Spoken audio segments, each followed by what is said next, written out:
ওই দিন এক বুদ্ধিজীবী সাংবাদিক আমার সাথে মোবাইলে কথা বলতেছে মোল্লা ভাই, নমুনা তো ভালো না, কোরআন বোধহয় ক্ষমতায় চলে আসবে, আপনারা কি যেদিন আইন করবেন সেদিন থেকে মানুষের হাত কাটা শুরু করবেন? আমি হাসি দিয়ে বললাম, ভাইজান টেনশনের কারণ নাই, কারণ কোরআন ক্ষমতায় আইসা আগে হাত কাটবে না, বরং আগে 18 কোটি মানুষের খাদ্যের নিরাপত্তা নিশ্চিত করবে। কথা কি সত্য? কথা কি সত্য? যখন রাষ্ট্র থেকে রিপোর্ট আসবে আর কারো ঘরে অভাব নাই, তার মানে এখন আর খাদ্যের অভাবে কেউ চুরিও করবে না। 18 কোটি মানুষের খাবারের নিশ্চয়তা যেদিন হয়ে যাবে, এর পরের দিন থেকে যারা চুরি করবে বোঝা যাবে তাদের খাসলত খারাপ হয়ে গেছে। এই হাতগুলো রাখার কোনো দরকার নাই, কারণ এই হাত থাকলে জাতির নিরাপত্তা হবে না। কিন্তু একজন রাজার ক্ষমতা বেশি না তার কলমের ক্ষমতা বেশি? একজন বিচারপতির ক্ষমতা বেশি না কলমের ক্ষমতা বেশি? কারণ দুনিয়াতে উলট পালট যা হয় কি দিয়া? নিরপরাধ মানুষকে ফাঁসি দেয় কি দিয়া? অপরাধীদেরকে ধইরা আনে কি দিয়া? কোরআনের পাখিকে জেল দিছে কি দিয়া? আবার সেই কলম দিয়া এখন নিজেরও ফাঁসি হয়ে গেছে। প্রত্যেকটা ইঞ্জিনিয়ার সবাই খারাপ আমি এটা বলি নাই, প্রত্যেকটা ইঞ্জিনিয়ারের দায়িত্ব ছিল দেশের কল্যাণে 100 বছর পরে কি হবে ওই চিন্তা করে ব্রিজের ডিজাইন, বিল্ডিং এর ডিজাইন, রাস্তার ডিজাইন করা। কথা ঠিক কিনা? কিন্তু ম্যাক্সিমাম ইঞ্জিনিয়ারেরা নিজে 2%, 3%, 20% খাওয়ার জন্য রাস্তা, বিল্ডিং, ব্রিজের 12টা বাজায় দিয়ে যায়। আমার কলেজের ভাইয়েরা, আমি কোরআনের আলোচনায় চলে যাব, আমার বিষয়বস্তুর উপরে আলোচনা করতে চাই। এই পৃথিবীর মানুষগুলাকে বাঁচার জন্য, চলার জন্য সবচেয়ে গুরুত্বপূর্ণ যে জিনিসটি, তার নাম হলো জ্ঞান বা গান। কোনটা? এটা কি বলেন তো? কোরআন আমরা পড়ি নাকি পড়ি না? পড়ি। মহব্বতের সাথে বলবেন, এই যে কোরআন লেখা হয়েছে, এই যে পোস্টার লেখা হয়েছে, লেখা আগে নাকি পড়া আগে?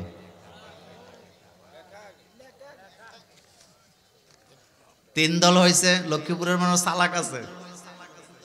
এক দল কয় লেখা আগে, আরেক দল কয় পড়া আগে, আরেক দল কয় কোনোটাই কমু না, মোল্লা ভাই যেদিকে আমরাও এদিকে।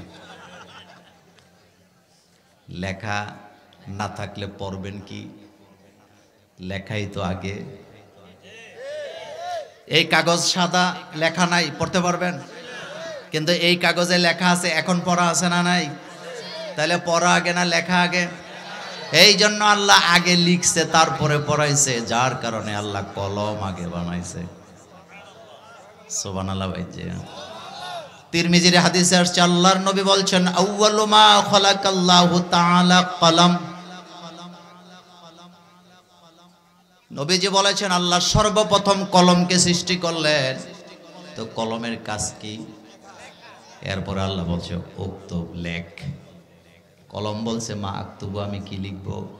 আল্লাহ বলছেন, কিয়ামত পর্যন্ত আমার সৃষ্টি জগতে যত ঘটনা ঘটবে আর রটবে সব একটানে লিখে দাও। লেখা হয়ে গেছে, এখন বাকি কি? পড়া। বলেন, লেখা হয়ে গেছে, এখন বাকি কি? এইবার পড়াচ্ছেন আল্লাহ পাক। যেহেতু আদম থেকে নিয়ে অতীতে অনেক নবী দুনিয়া থেকে বিদায় হয়ে গেছে, আমরা শেষ জমানায় আছি, কোরআন নিয়ে আলোচনা করতে চাই। আমার কলিজার ভাইরা, তাইলে প্রথমে জানলাম লিখা আগে, তারপরে আল্লাহ পড়াইছে। যারা পড়ে তাদের মর্যাদা বেশি, যারা পড়ে না তাদের মর্যাদা কম। কারণ যারা পড়ে তারা জানে, যারা পড়ে না তারা জানে না। আল্লাহ পাক কোরআনে বলছেন, যারা জানে আর যারা জানে না, দুই দল কখনো এক হতে পারে না। আমার কথার মধ্যে রাজনীতি খোঁজার চেষ্টা করবেন না, আমি রাজনীতি করার জন্য এখানে আসি নাই। আপনি ঠান্ডা মাথায় একটা কথার জবাব দেন, বাংলাদেশে অনেকগুলো রাজনৈতিক দল আছে না নাই? আজকে বাড়িতে যে ঘুমের আগে একটু ঠান্ডা মাথায় বিছানায় বসে বসে চিন্তা করবেন, বাংলাদেশে অনেক দল আছে। জাসদ আছে, বাসদ আছে, আসেনি? জামাতে ইসলামী আছে, জাতীয় পার্টি আছে, বিএনপি আছে, আসেনি? এনসিপিও আছে না নাই? আজকে রাত্রে ঘুমের আগে চিন্তা করবেন কারা সবচেয়ে বেশি পড়ে, কারা সবচেয়ে বেশি পড়ে। এই চিন্তা করার পরের চিন্তাটা করবেন কারা সবচেয়ে বেশি কোরআন হাদিস পড়ে, কারণ যারা বেশি কোরআন হাদিস পড়ে তাদের দলে আমরা আছি না নাই?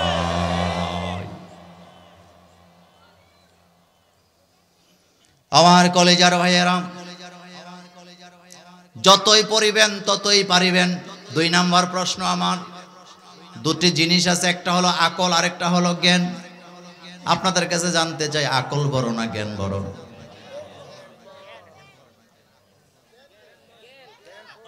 আকল বড় না জ্ঞান বড়? এখানেও 3 দল। আকল কেমনে বড় হয়? কারণ জ্ঞানটা আল্লাহর জন্য খাস, আকলটা সৃষ্টির জন্য খাস। কোরআনের যত জায়গায় আল্লাহ জ্ঞানের কথা বলেছেন, এটা কে দেয়? এটা খাস রাখছে কার জন্য? আল্লাহর আকলের দরকার হয় না, কারণ আল্লাহর কাছে জ্ঞান আছে। জ্ঞান বড়। পৃথিবীর কোন নবী আল্লাহর এই কথা বলে না যে আল্লাহ তুমি আমার আকল দাও, কিন্তু আল্লাহ বারবার জিজ্ঞাসা তোর কি আকল নাই? জিজ্ঞাসা নি? আল্লাহ কি জিজ্ঞেস করছে? তোর কি আকল নাই? কিন্তু আল্লাহ আমাদেরকে কি দিছে? পৃথিবীর সব নবীরা জ্ঞান চাইছে কার কাছে? রব্বি জিদনি। এখানে কি বলছে যে আল্লাহ তুমি আমার আকল দাও না জ্ঞান দাও? তাহলে কোনটা বড়? জ্ঞান বড়। আমার কলিজার ভাইয়েরা, জ্ঞান ছাড়া কেউ সামনের দিকে আগাতে পারে না। এজন্য মানুষ সৃষ্টি করে সর্বপ্রথম আদমকে সর্বজ্ঞানে জ্ঞানী বানায়া দিছে কে? আমরা জেনেটিক ভাবে জ্ঞানী, কিন্তু অনেকে না বুঝা কয় এটা দুনিয়ার জ্ঞান, এটা আখেরাতের জ্ঞান। এই কথাটাই ভুল। দুনিয়ার জ্ঞান আখেরাতের জ্ঞান বলতে কোনো জ্ঞান নাই। সমস্ত জ্ঞান শিক্ষা দেয় কে? ওমা উতিতুম মিনাল ইলমি ইল্লা কলিলা। আল্লাহ পাক বলেন আমি তোমাদেরকে জ্ঞান দিয়েছি, তবে খবরদার জ্ঞান কিন্তু তোমাকে বিশাল দেই নাই, মহাসমুদ্রের সমানও দেই নাই। জানতে চাইলাম আল্লাহ কদ্দুর দিছেন? আল্লাহ বলছেন ওমা উতিতুম মিনাল ইলমি ইল্লা কলিলা। আমি তোরে সামান্য জ্ঞান দিছি, যার কারণে জ্ঞান নিয়ে অহংকার করা মানুষের মানায় না। দুনিয়া আখেরাতের জ্ঞান বলতে কিছু নাই। সবটা জ্ঞান আসছে কার পক্ষ থেকে? একটা গ্রহণীয় আরেকটা বর্জনীয়। বলেন একটা গ্রহণীয় আরেকটা। কিন্তু লম্বা করতে চাই না, কথাগুলো লম্বা হয়ে যাবে। আমার কলেজার ভাইয়েরা, বিশ্বনবী দুনিয়াতে আসলেন, রাসূলুল্লাহকে নবুয়ত দান করা হয়েছেন। আদম এবং আদমের দেহটা যখন মাটি আর রুহের মাঝখানে ছিল, তখনই নবীরে নবী হিসাবে ঘোষণা দিছে। কথাটা আগে শোনেন। কিন্তু নবুয়তের দায়িত্বটা দুনিয়ায় আসার পর 17 বছরে দেয় নাই, 25 বছরও দেয় নাই, 30 বছরও দেয় নাই। 41 বছরের প্রথম দিনে নবীরে আল্লাহ জ্ঞান পাঠাইয়া জ্ঞানী বানাইয়া তারপরে ঘোষণা দিছে আমি মুহাম্মদ সাল্লাল্লাহু আলাইহি ওয়াসাল্লাম নবী। নবুয়ত প্রকাশ পাইছে। নিজের দায়িত্বের ব্যাপারে ঘোষণা দিছেন রাসূল। কখন দিছে খেয়াল করেন। দুনিয়ার কোন মানুষের কাছে নবী জ্ঞান শিখেন নাই। এরা গুহায় বসে বসে তাহান্নুস করে। তাহান্নুস আর গৌতম বুদ্ধের ধ্যান দুইটা কিন্তু এক জিনিস না। আমাদের দেশের লোকেরা মনে মনে ভাবে রাসূল যেহেতু হেরা গুহায় ধ্যান করছে, তো এই ধ্যানটা বোধহয় গৌতম বুদ্ধের মতো। তাহান্নুস মানে এই ধ্যান না যে বডি বিল্ডার আসেনি, রাসূল সাল্লাল্লাহু আলাইহি ওয়াসাল্লাম এই ধ্যান করে নাই, তো রাসূল করছেটা কি? রাসূল যখন দেখলেন সমাজে মারামারি, হানাহানি, খুনাখুনি, জমিনিয়া দলাদলি, শিরিকে ভরা, বেদাতে ভরা, মানুষ গোমরা হয়ে আছে, মারামারি করে, গোত্রে গোত্রে মারামারি করে, আল্লাহর নবী জাতিকে নিয়ে চিন্তা করে দিন রাত 24 ঘন্টা এই জাতিকে কি করে সঠিক পথে আনা যায়, এই চিন্তাটার নাম হলো তাহান্নুস।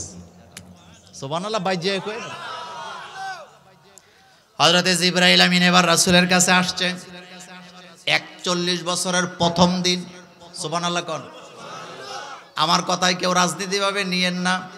পৃথিবীর কোন নবীকে আল্লাহ 40 বছরের আগে নবুয়তের দায়িত্ব কাঁধে উঠায়া দেয় না, আর আমাদের 18 বছরের পোলারা এই মন্ত্রী হওয়ার লাগিয়া। হুজুর ঠিক নেই কথা কর না কেন? কথা সত্য না মিথ্যা? আল্লাহ বলতেছে ফালাম্মা বালাগা আশুদ্দাহু ওয়াস্তাওয়া আতাইনাহু হুকমাও ওয়া ইলমা।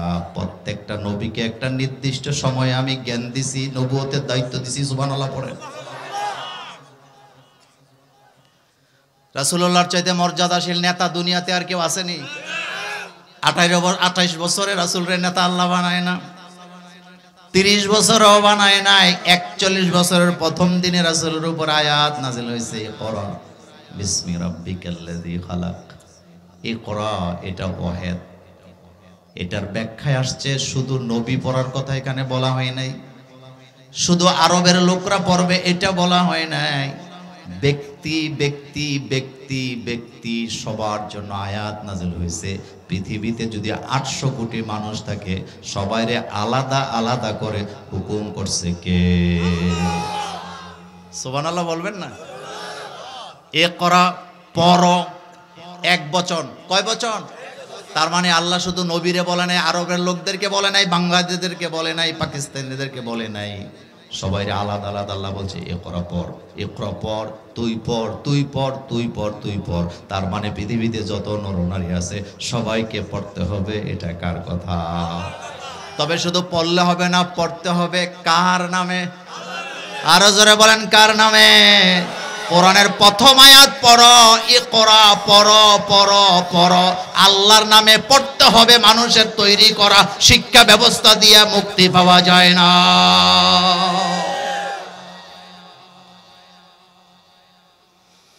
আল্লাহ পাক বলছেন ইকরা বিসমি রাব্বিকাল্লাযী খালাক।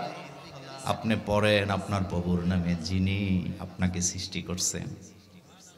জানতে চাইলাম আল্লাহ কি দিয়ে সৃষ্টি করছো? আল্লাহ পাক বলছেন খলাকাল ইনসানা মিন আলাক। আমি একটা জমাট বাঁধা রক্ত থেকে মানুষ সৃষ্টি করেছি। ইকরা আপনি পড়েন, অরব্বুকাল আকরাম। আপনার রবের নামে, যেই রব আপনার প্রতি একরাম করছে।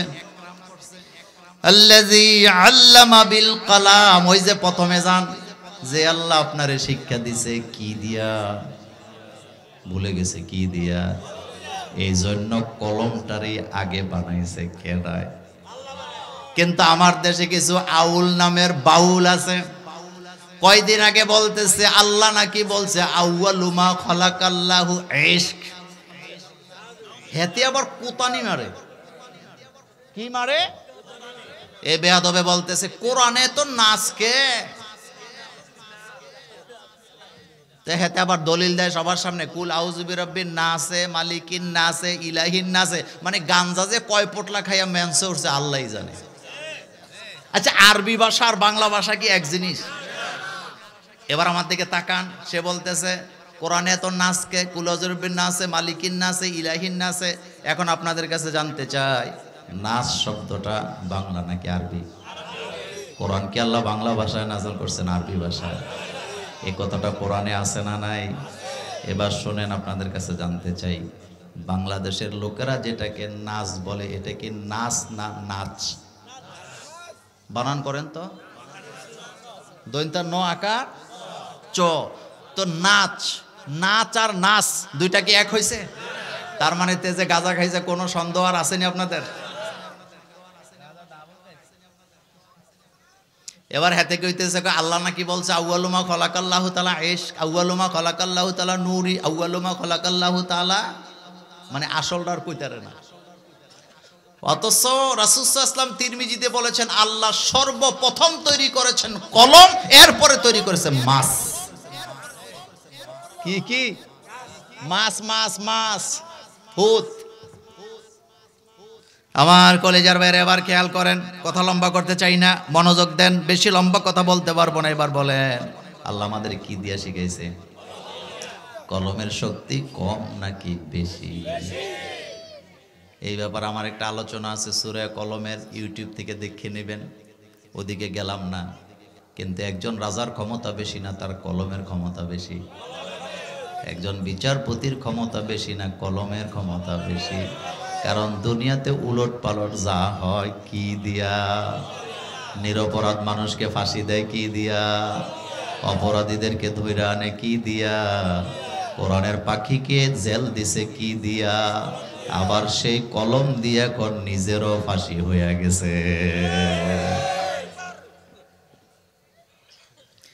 তাহলে আল্লাহ পাক বলছেন আল্লাযী আল্লামা বিল কলম, আমি তোমাদেরকে কলম দিয়া শিক্ষা দিছি। আল্লামাল ইনসানা মা লাম ইয়ালাম, তো কি শিখাইছি যা মানুষ জানতো না। সুবহানাল্লাহ ভাই, যে কি দিয়া শিখাইছে? তো কি শিখাইছে? মানুষ যা, তো যেটা মানুষ জানতো না এটাই জ্ঞান। যুবকরা বসে না কেন বলেন, যেটা মানুষ জানতো না এটা কি? এখন আপনাদের কাছে আমার প্রশ্ন, আল্লাহ বলতেছে আমি মানুষে জ্ঞান দিছি নাকি হুজুর করে দিছি? কারে কারে? না মসজিদের ইমামরা দিছে, না প্রিন্সিপাল হুজুররা দিছে, কারে দিছে? এখন আপনাদের কাছে জানতে চাই, এই টিউবলাইট বানাইছে, কথা কন না কেন? তো আল্লাহ বলতেছে আমি মানুষে জ্ঞান দিছি, তার মানে টিউবলাইট যে বানাইছে তারা জ্ঞান দিছে কে? এই ক্যামেরা বানাইছে কে? মানুষ। মানুষে জ্ঞান দিছে কে? এই মাইকটা বানাইছে কে? তো মানুষে জ্ঞান দিছে কে? এবার আপনাদের কাছে জানতে চাই, বিমান বানাইছে কে? মানুষে জ্ঞান দিছে কে? তার মানে পৃথিবীর এটা দুনিয়ার জ্ঞান, এটা আখেরাতের জ্ঞান বলার কোনো সুযোগ নাই। সব জ্ঞান দিছে কে? কোন হুজুর যদি কয় আমি দুনিয়া আখেরাতের জ্ঞান মানি, দুনিয়ারটা মানি না, তো আখেরাতের জ্ঞান কি? হুজুর যদি কয় শুধু কোরআন নামাজ রোজা কইরাম, তো এখন আপনাদের কাছে জানতে যে হুজুর সব যখন মক্কা মদিনায় রওনা দেয় বিমানে উঠে নাকি উঠে না? হুজুররা অসুস্থ হইলে বোধহয় অপারেশন থিয়েটারে যায় না। তো অপারেশন থিয়েটারে যত যন্ত্রপাতি আছে এগুলা হুজুররা বানাইছে না মানুষে বানাইছে? তো আল্লাহ বলতেছে আল্লামাল ইনসানা মা লাম ইয়ালাম, আমি মানুষকে জ্ঞান দিছি। তার মানে নির্দিষ্ট কোনো জাতির কথা বলা হয় নাই, সমস্ত মানুষকে জ্ঞানী বানাইছে কে? 2 নাম্বার আওয়াজ আজকের আলোচনার, আল্লাহ রাব্বুল আলামিন আমাদেরকে জেনেটিক পদ্ধতিতে জ্ঞানী বানাইছে। আমাদের বাবা আদম আলাইহিস সালাম জ্ঞানী ছিলেন, যার কারণে আমরাও জ্ঞানী। সুবহানাল্লাহ, আসে না মুখ দিয়া? আমাদের বাবা আদম আলাইহিস সালাম জ্ঞানী নি? আদম আলাইহিস সালামের শিক্ষক কে? এবার খেয়াল করেন, আল্লাহ পাক বলছেন ওয়া ইয ক্বালা রাব্বুকা লিল মালাইকাতি ইন্নী জাইলুন ফিল আরদি খলিফা। আল্লাহ যখন ফেরেশতাদেরকে বললেন আমি জমিনে খলিফা বানাতে চাই, ক্বালু, এটার ফাইল হলো ফেরেশতারা।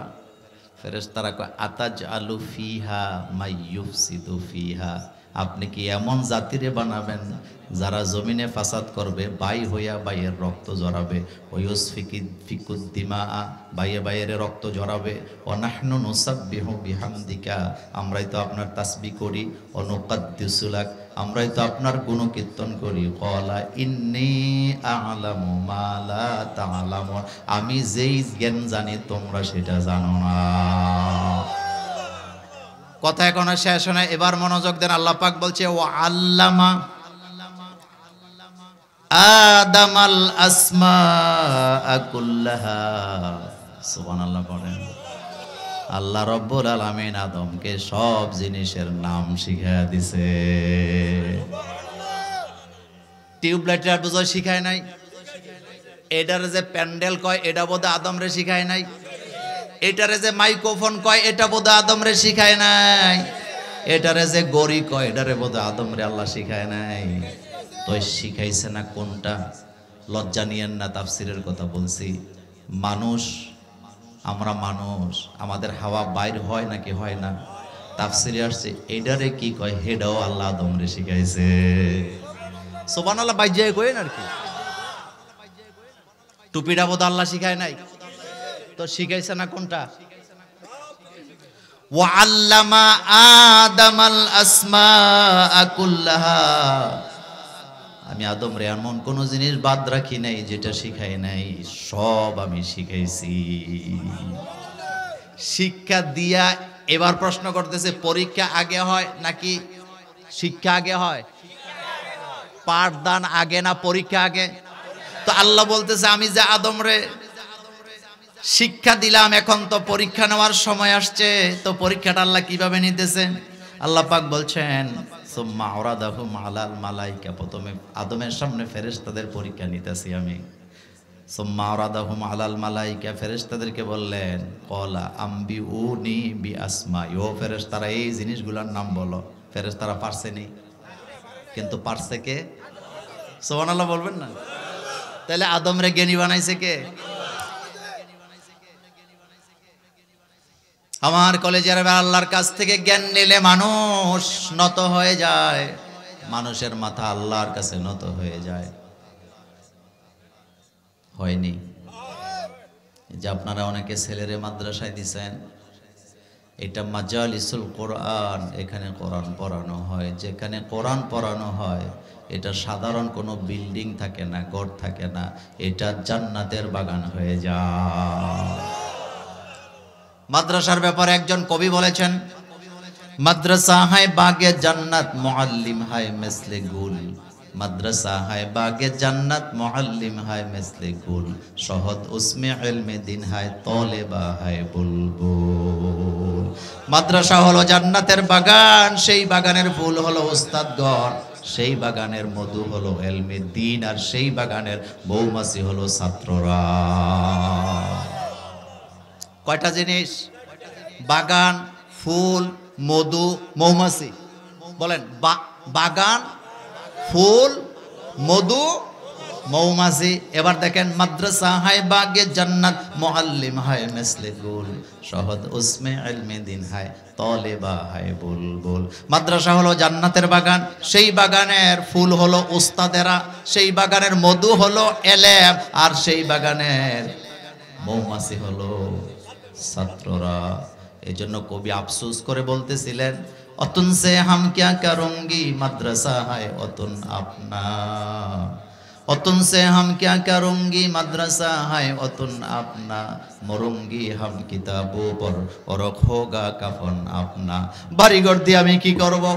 বাড়িঘর দিয়ে আমি কি করব? দেশের টাকা যারা বিদেশে পাঠায় তারা রাজনীতি করলে আপত্তি নাই, বিভিন্ন বন্দর থেকে যারা চাঁদাবাজি করে খায় তারা রাজনীতি করলে আপত্তি নাই, কিন্তু শুধু প্রিন্সিপাল হুজুরদের মতো দিদিত গেলেই কয় হুজুরদের রাজনীতির দরকারটা কি? এই ব্যাপারে পরে বলবো, এবার আমার দিকে তাকান। আপনাদের মনোযোগ আছে? হযরত ইব্রাহিম আলাইহিস সালাম জ্ঞান শিখছে কার কাছে? কিন্তু ইব্রাহিম আলাইহিস সালামের বাবা কিন্তু একজন ইঞ্জিনিয়ার না? ইঞ্জিনিয়ার, হ্যাঁ ইঞ্জিনিয়ার। তো কথা বুঝেন না আপনারা? ইব্রাহিম আলাইহিস সালামের আব্বা কি ইঞ্জিনিয়ার। আমাদের দেশে এমন ইঞ্জিনিয়ার আছে না নাই? দেশের কয়টা বাজায়? প্রত্যেকটা ইঞ্জিনিয়ার সবাই খারাপ আমি এটা বলি নাই, প্রত্যেকটা ইঞ্জিনিয়ারের দায়িত্ব ছিল দেশের কল্যাণে 100 বছর পরে কি হবে ওই চিন্তা করে ব্রিজের ডিজাইন, বিল্ডিং এর ডিজাইন, রাস্তার ডিজাইন করা। কথা ঠিক কি না?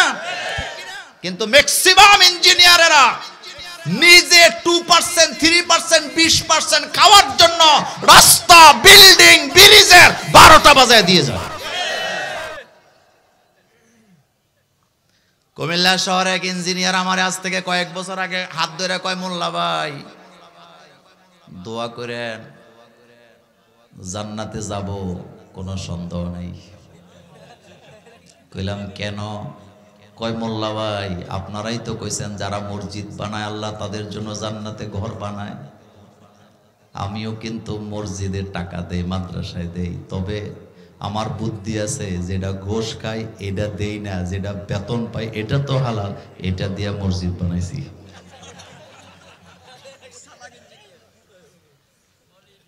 আমি ওনার দিকে তাকায় মুচকি হাসি দিয়া বললাম, অতি চালাকের কথা কন না কেন? অতি চালাকের কয় মোল্লা ভাই কেন? আমি বললাম ভাইজান বেতনের টাকা মসজিদে দেন, মাদ্রাসায় দেন, তো ঘুষের টাকা কি করেন? কয় ছেলে মেয়েরে নিয়ে বড় বড় রুই মাছ খাই, ইলিশ মাছ খাই, মুরগি খাই, গরু খাই। আমি গেলাম যেহেতু রাসূলুল্লাহ বুখারীতে বলছেন যে ব্যক্তি মসজিদ বানায় আল্লাহ তার জন্য ঘর বানায়, তো আল্লাহ রাসূলের ওয়াদা তো সত্য, ইন্নাল্লাহা ওয়াদাকুম ওয়াদাল হক। ঘর না হয় আল্লাহ বানাইলো, কিন্তু ঘরে যাইতে হইলে জান্নাতে যাওয়া লাগবে। কথা কন না কে? কিন্তু রাসূলুল্লাহ বলে গেছে লা ইয়াদখুলুল জান্নাতা জাসাদুন গুযিয়া বিল হারাম। আমি হাসি দেয়া করলাম নিজে তো জাহান্নামে যাবেন, ছেলে মেয়ে বউ যাবে। কয় কেন? আমি বললাম রাসূল বলেছেন লা ইয়াদখুলুল জান্নাতা জাসাদুন গুযিয়া বিল হারাম। যেই শরীরে রক্ত মাংস তৈরি হয় হারাম খাদ্য দিয়া, ওই দেহটাই আল্লাহর জান্নাতে যাবে না।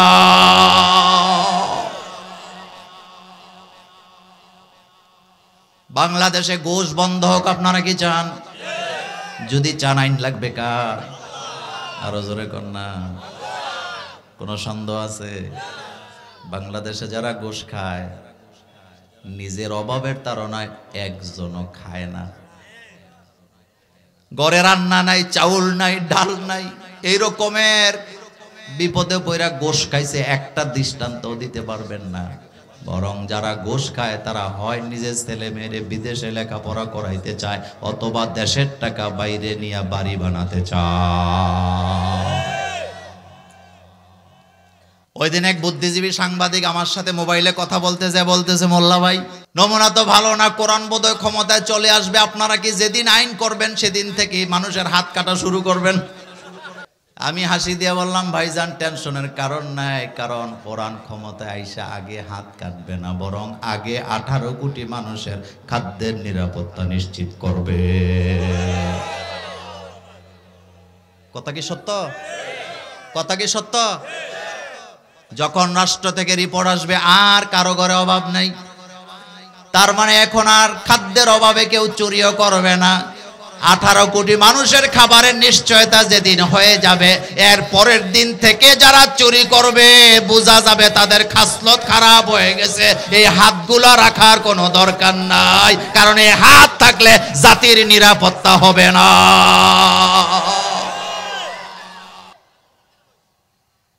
আইনকার আরো জোরে বলতে হবে। হযরত ইব্রাহিম আলাইহিস সালামের আব্বা একজন, কথা কন না কেন? কিন্তু ইব্রাহিম নবী বাপের কাছে যায় কি বলতেছে? ইয়া আবাতি ইন্নী কদ জাআনি মিনাল ইলমি মা লাম ইয়াতিকা ফাত্তাবি'নি আহদিকা সিরাতান সাবিয়্যা। কার কথা? বাপের যায় বলতেছে আব্বা ইয়া আবাতি ইন্নী কদ জাআনি মিনাল ইলম, আমার কাছে যে জ্ঞান আছে আব্বা তোমার কাছে নাই। সুবহানাল্লাহ বলেন। কারণ ইব্রাহিম নবীর কাছে কার জ্ঞান? আব্বা তোমার কাছে জ্ঞান যেটা এটা বোকা, এটা বাদ, এটা বোকামের জ্ঞান, কারণ তোমারটা তুমি আবিষ্কার করছো নিজে নিজে। ইয়া বাতি ইন্নী কদ জাআনি মিনাল ইলমি মা লাম ইয়াতিকা, তোমার কাছে নাই। ফাত্তাবি'নি, ও বাবা তুমি হতে পারো বা আমারে অনুসরণ করো। আহদিকা সিরাতান সাবিয়্যা, আমি তোমারে সোজা রাস্তা দেখাবো।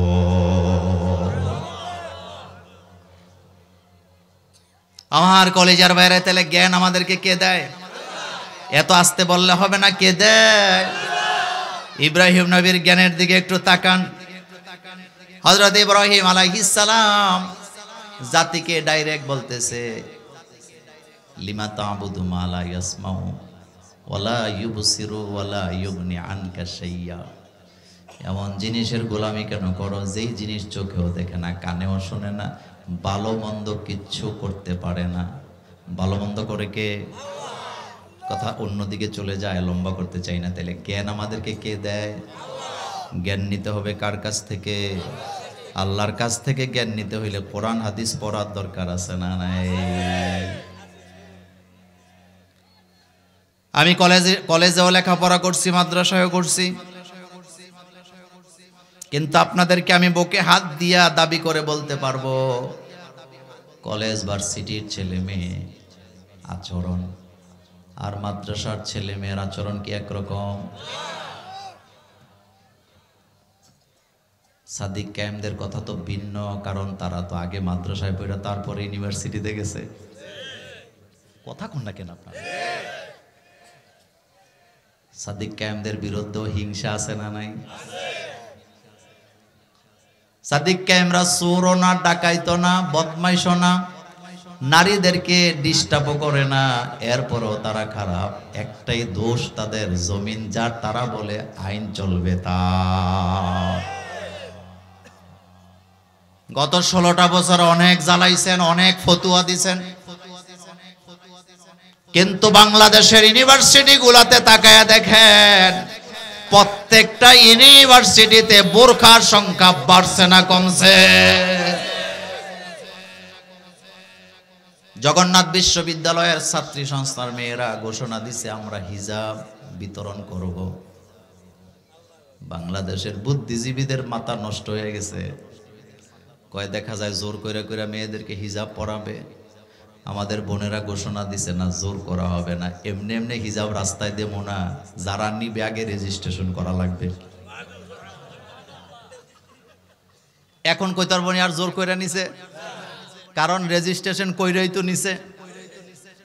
আমাদের বোনেরা বললেন আমরা মনে করছিলাম 150 হিজাব বোধহয় বিলি হবে, কারণ যেই বিশ্ববিদ্যালয়ের কথা বললাম এটাতে তো বেশি একটা ভালো মানুষ পাওয়া কঠিন। তাদের টার্গেট কয়শো, কিন্তু পরবর্তীতে তারা বললেন রেজিস্ট্রেশনের সংখ্যা 1500 ছাড়ায় গেছে। ইসলাম নিয়ে বিরোধিতা করে কোনো লাভ নাই, কারণ ইসলামের দাওয়াত দিনে দিনে বাড়বে বাড়বে, এটা কমবে না। ওয়াদাকার ইউরিদুনা লিউতফিউ নূরাল্লাহি বিআফওয়াহিহিম ওয়াল্লাহু মুতিম্মু নূরিহি ওয়ালাউ কারিহাল। আমি বলি না, আপনারাই বলছেন। আল্লাহর নূরকে আল্লাহ উচ্চ পর্যায়ে নিয়ে যাবে। ওয়াদাকার। আমার কলেজের বেড়া জ্ঞানের কথা বলতেছিলাম। কিসের কথা? তো জ্ঞান আমাদেরকে কে দেয়? এজন্য ইব্রাহিম নবী বাপরে বলতে পারছে, বাপ তোমার কাছে যে জ্ঞান আছে এটা কোনো কাজের না, আমারে অনুসরণ করো।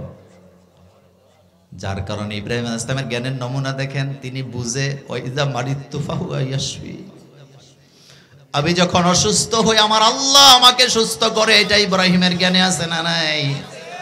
আমি যখন পিপাসিত হই আমারে পানি খাওয়াই কে, এটা ইব্রাহিম নবীর জ্ঞানে আছে না নাই?